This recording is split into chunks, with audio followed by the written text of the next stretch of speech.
You think your HOA is annoying? Try waking up to police lights flashing across your kitchen because your little girl's bird bath violates community aesthetics. That's exactly how Karen Blakely turned a $49 garden ornament into her own personal apocalypse. And the best part? She did it all while preaching about standards and harmony like she was running for neighborhood saint. My wife Sophia and I moved into Cedar Hollow, Ohio, 6 years ago with our daughter Emma. At first it felt like the American dream: quiet streets, kids on bikes, perfectly trimmed lawns. Then Karen showed up at our welcome party wearing her signature pastel cardigan and a smile so tight it could crack walnuts.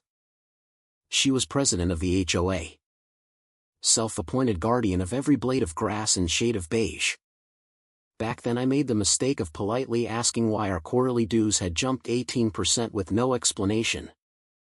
Karen smiled, patted my arm, and within a week the whispers started: Ryan's the one who doesn't fit and works from home. You know, probably dodging real work. Total lies. I was a software engineer on a solid remote contract. But the damage was done. Neighbors suddenly got busy when we waved. Sophia told me to let it go. So we did.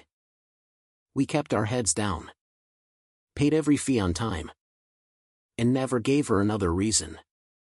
Until the bird bath. Emma, our 8-year-old, had been obsessed with cardinals all summer. Sophia found this simple, elegant concrete basin online, nothing flashy, just clean lines and a gentle solar fountain.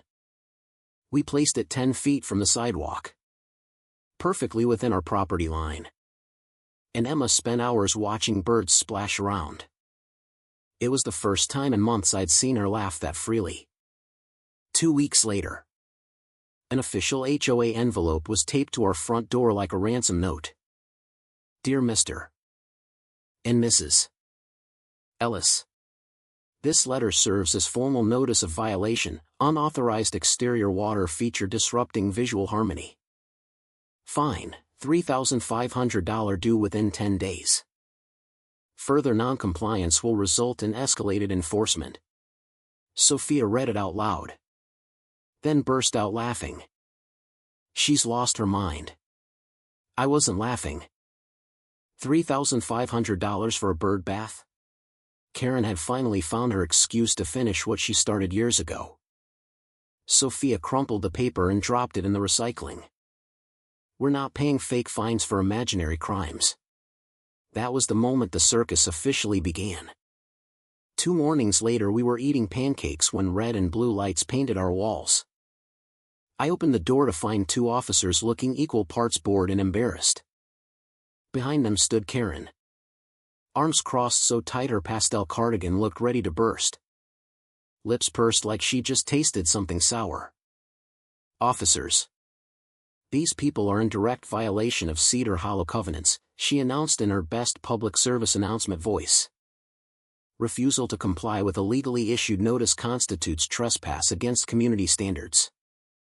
I'm requesting they be removed until the violation is corrected. The taller officer blinked slowly. Ma'am, you called us for a bird bath? It's not just a bird bath, Karen snapped, her voice climbing an octave. It's an unapproved alteration that lowers property values for everyone. I have the authority. The shorter officer cut her off. This is a civil matter, not criminal. We're not evicting homeowners over lawn decorations. Karen's face went scarlet. But the bylaws clearly state. Bylaws don't give you police powers. Ma'am, the tall officer said, already turning away. Take it to small claims if you want. Have a nice day. As they drove off, Karen spun toward us, eyes blazing. You think this is over? You've embarrassed me in front of the entire neighborhood. I'll make sure you regret this. Sophia took a slow sip of coffee from her mug, never breaking eye contact. Looking forward to it. Karen. The next morning we woke up to a bright orange sticker plastered across our front window. Non-compliant property, further action pending. It looked official until you noticed the clip art border and the fact that it was printed on regular printer paper. Sophia peeled it off while still brushing her teeth. She's getting desperate. By afternoon, a certified letter arrived threatening to place a lien on her home if the fine wasn't paid by Friday. Sophia scanned it once, then handed it to me with a raised eyebrow. This is forged. How can you tell? Wrong county seal font. Photocopied signature that doesn't match public records. And they used a PDF watermark from software the county retired 2 years ago. Amateur hour. That was when I realized Karen hadn't just crossed a line, she'd sprinted past it into felony territory. Sophia started a binder that night. Every notice. Every photo. Timestamped doorbell footage of Karen slapping the sticker on while muttering they'll learn who runs this neighborhood. We even pulled county records proving no lien had ever been filed. The real turning point came when our neighbor Mike, retired Marine, American flag flying proudly for 15 years, knocked on our door after dark. She hit me with a $2,000 fine for unauthorized flag height, he said quietly. I've had that pole since before she moved in. Now she's telling everyone I'm disrespecting veterans by not taking it down. She's doing this to half the street, single moms, older folks, anyone who ever questioned her. Sophia's eyes narrowed. How many? By my count, at least 12 households with bullshit fines in the last 6 months. That night we started knocking on doors. Quietly. Respectfully. We showed the binder. Eyes widened. Stories poured out. The nurse who got fined for parking in her own driveway after a night shift. The elderly couple threatened with foreclosure papers over excessive holiday lights, they'd put up one wreath. Karen wasn't enforcing rules. She was weaponizing them. Within a week we had signed statements from 14 families.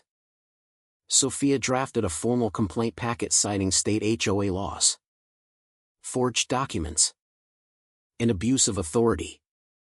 We sent it to the County Oversight Board and quietly handed a copy to a local investigative reporter who owed Sophia a favor from her paralegal days. Then Karen made her biggest mistake. She scheduled one of her infamous compliance walkthroughs. She strutted down the street in her cardigan like a general inspecting troops, clipboard in hand. 2 nervous board members trailing behind her. She stopped in front of our house, staring at the bird bath like it had personally insulted her ancestors. Still there, she said flatly. Direct violation. I'm issuing another notice today. I stepped onto the porch. You might want to be careful. Karen. Sophia walked out behind me. Calm as ever. Especially after forging county documents. That's a felony in Ohio. By the way, one of the board members actually took a physical step backward. Karen's mouth opened. Closed. Then opened again. I don't know what you're implying, but I represent the standards of this community. No, Sophia said. Voice steel wrapped in silk. You represent a legal entity that's subject to state and federal oversight. And you've overstepped so far you're about to fall off the cliff. 3 days later the news story dropped, Cedar Hollow HOA accused of fraud, forgery, and targeted harassment. The segment showed our evidence.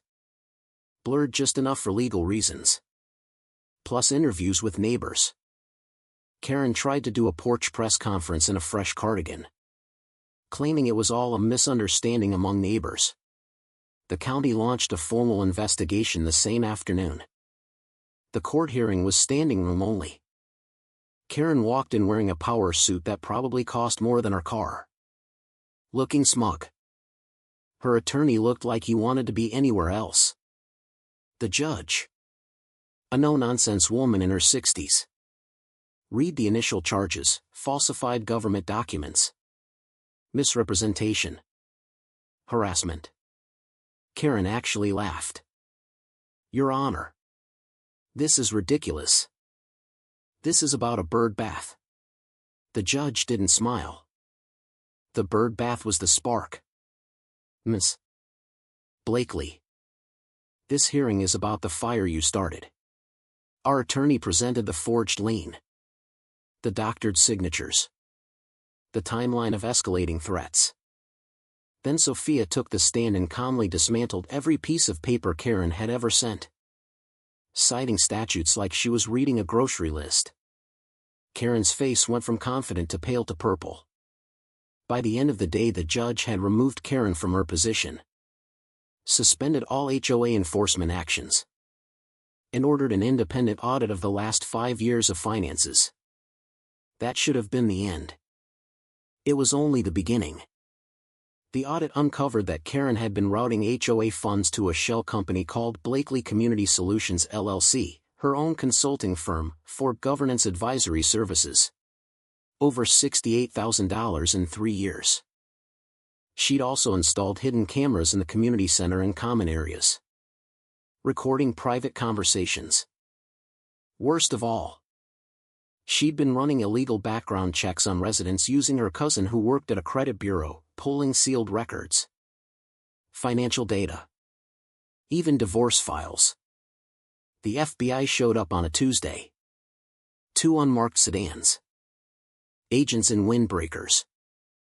They served a search warrant on Karen's house while the whole neighborhood watched from behind their curtains. Karen stood on her porch in her cardigan, face frozen in pure panic, screaming about persecution while agents carried out boxes of documents and hard drives.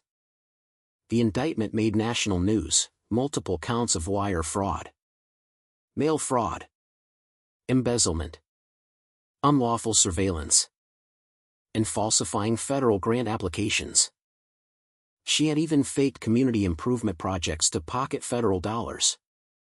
6 months later, Karen Blakely was sentenced to 12 years in federal prison.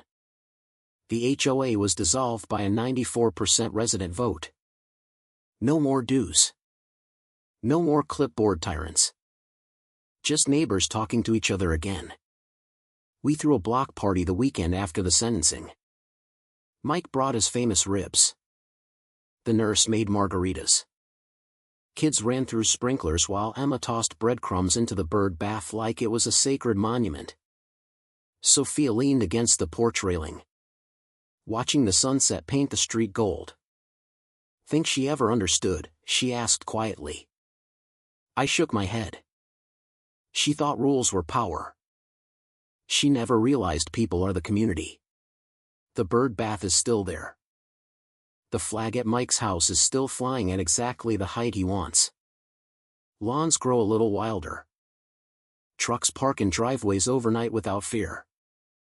And for the first time in years, Cedar Hollow actually feels like home. So here's the question I want you to answer honestly in the comments. The bird bath was technically against the HOA rules. Karen was technically doing her job enforcing them. Who was really in the wrong here? Was it the family who just wanted their daughter to enjoy watching birds, or the woman who burned down her own life trying to control every drop of water in the neighborhood? Drop your verdict below. And if your HOA has a Karen, maybe start keeping a binder. You never know when that bird bath might save the whole street. See you in the next one.